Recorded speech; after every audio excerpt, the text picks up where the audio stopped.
Transfer portal superlatives, we got them for you, hot and ready. Come get after it. There has been a ton that's happened through this first portal cycle in the new portal windows that we have, and we're going to get a second wave of this.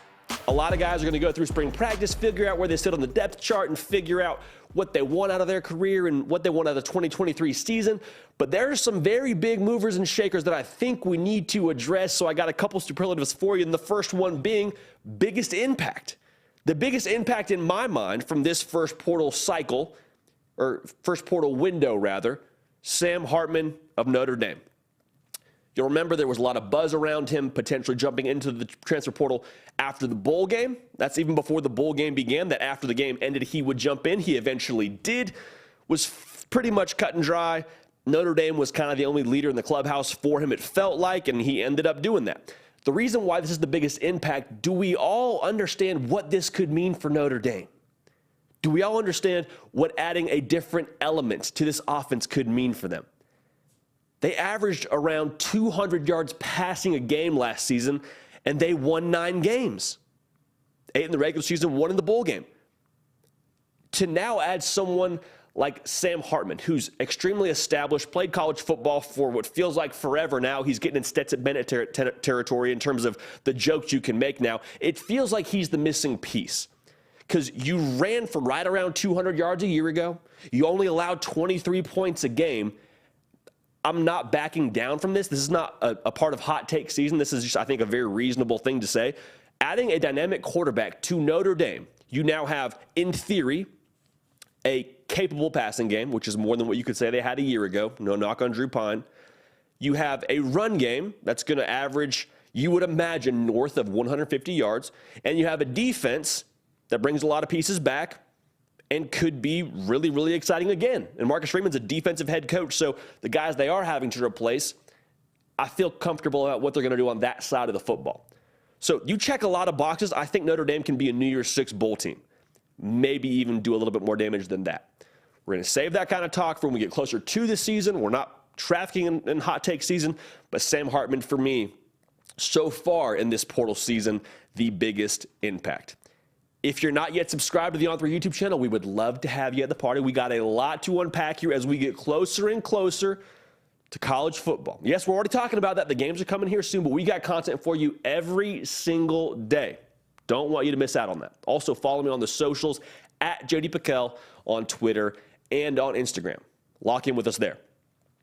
Travis Hunter transferred from Jackson State to Colorado, defensive back, wide receiver.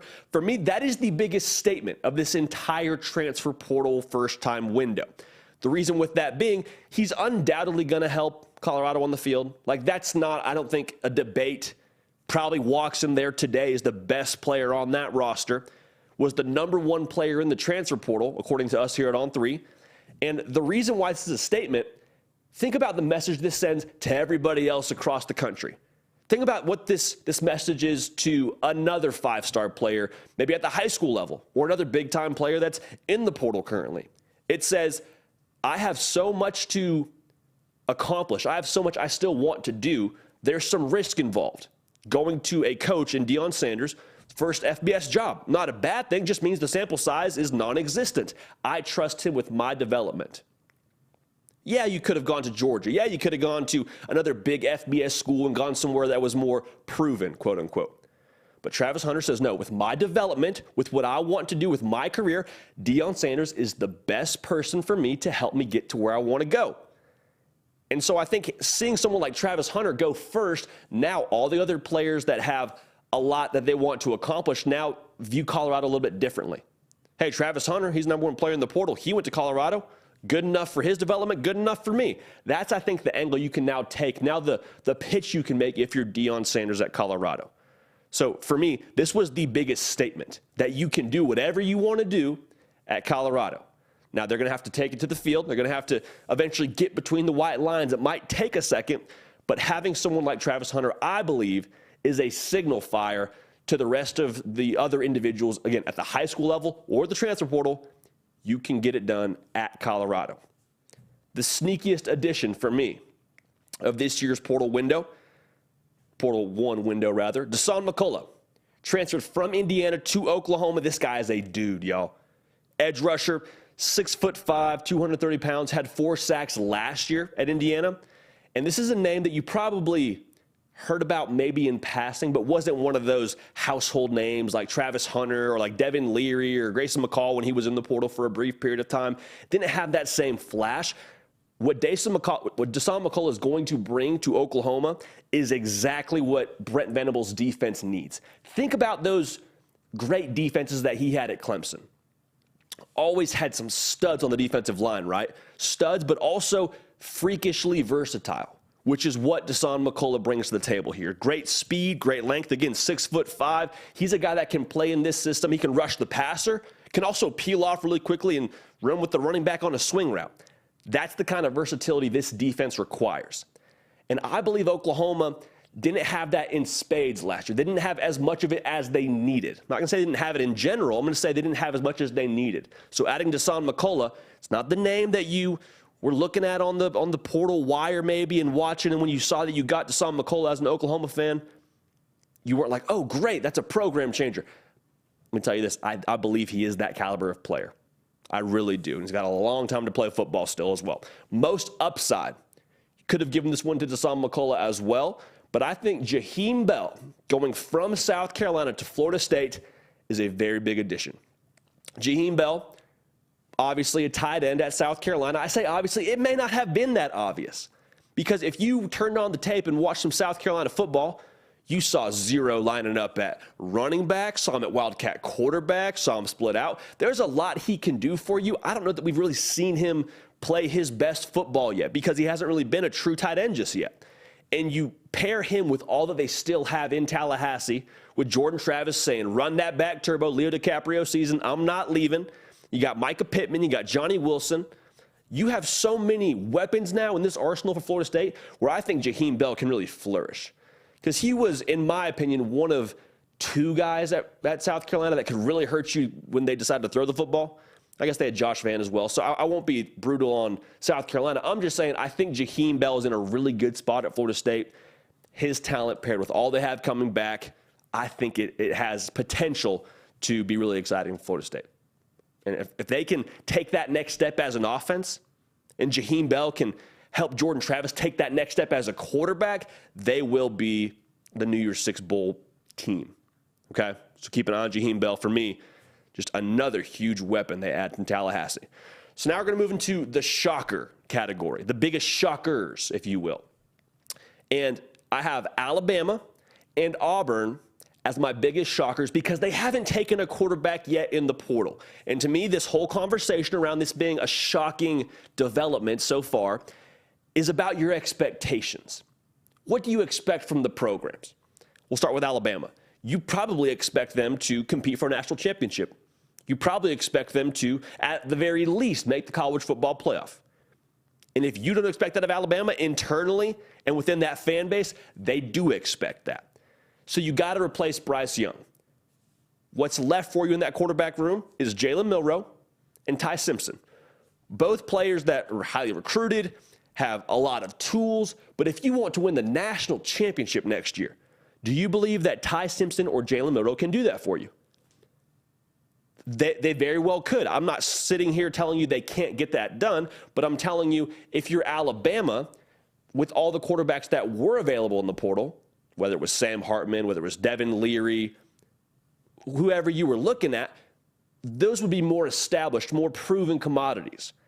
And so with those kind of expectations, I would expect a proven commodity to be a plug and play for Bama with all the talent they have. So to flip this on its head a little bit, if you're an Alabama fan, the silver lining could be you must feel pretty good about what you have in-house. Now, during this second transfer portal wave, I would imagine there's a quarterback or two that becomes available, but I don't know if it's better than what you already have in-house. I think there was some really good options. Now I think you are staying with what you already have. So that to me was surprising. I thought Alabama, Nick Saban would be on offense to go and get someone to replace a Bryce Young. Because Bryce Young made up for a lot of what they didn't have last year. And if you take Bryce Young off that team from last year, they might be somewhere around 3 or 4 losses. Okay? So a little bit surprised they didn't take a quarterback. For Auburn, going back to that conversation about expectations, what do you expect of your Auburn Tiger football team? Do you expect 10 wins? If you do, I don't believe Robbie Ashford is the guy to do it. He very well could be. Sounds like Hugh Freeze and his staff really like him. So I don't want to overstep there. I just haven't seen it yet. I know he was hurt this year. Still, even with that being said, completed 49% of his passes. It's hard to win 10 games when you're completing 49% of your passes with 7 touchdowns and 7 interceptions. Really good athlete, maybe a match made in heaven, a lot of football left for him to be played. But if you expect to win 10 games, I would be confused why you wouldn't go after somebody else, like a Devin Leary. And it sounds like you did go after Devin Leary, but you missed out there. So you had smoke around some other quarterbacks that would maybe give me a little bit more assurance that 10 wins is on the table. Now, if you expect to win 8 games, which is a solid step up from this past season, I think Robbie Ashford can do that for you. I think that's very realistic. So again, it's all married to expectations of what you want for next year. If you're cool with 8 wins, Robbie Ashford's probably your guy. And that would, like I said, that would be an improvement from this past year. But to me, it was a little bit puzzling. 2 programs that I thought would be on offense going to get a quarterback, haven't done it yet. We'll see what happens in the second portal window. But for me, those superlatives from biggest impact, Sam Hartman, I think he's going to make Notre Dame really, really exciting to watch, which is fun to say and fun to think about. I think the biggest statement out of this transfer portal cycle, Travis Hunter to Colorado, man. If you're a 5-star, if you're a big-time player, you have no reason now to not go to Colorado because Travis Hunter's doing it. And he's got as much at stake as anybody. The sneakiest ad for me, Deshaun McCullough, he's going to be a guy, I'm telling you. He fits perfectly in that scheme. He's long, he's fast, he brings a lot to the table that fits exactly with what Brent Venables wants within that defense. The most upside, Jaheim Bell. He's played everything but tight end, it feels like, the last year at South Carolina. No knock on South Carolina. They just had to get their best player of the football. And putting him at running back was the best way to do it. At Florida State, that won't be the case quite as frequently. So pairing him with all they have in Tallahassee, with Jordan Travis coming back another year, I think there's some really big upside there. So again, the transfer portal will open again. Open sesame, post-spring practice. It'll be a lot of fun.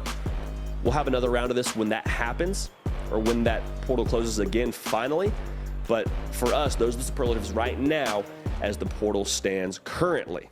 Hey y'all, thanks so much for watching. Subscribe to the channel here to make sure you don't miss an episode of The Hard Count. Also be sure to check out other videos on the On3 YouTube channel.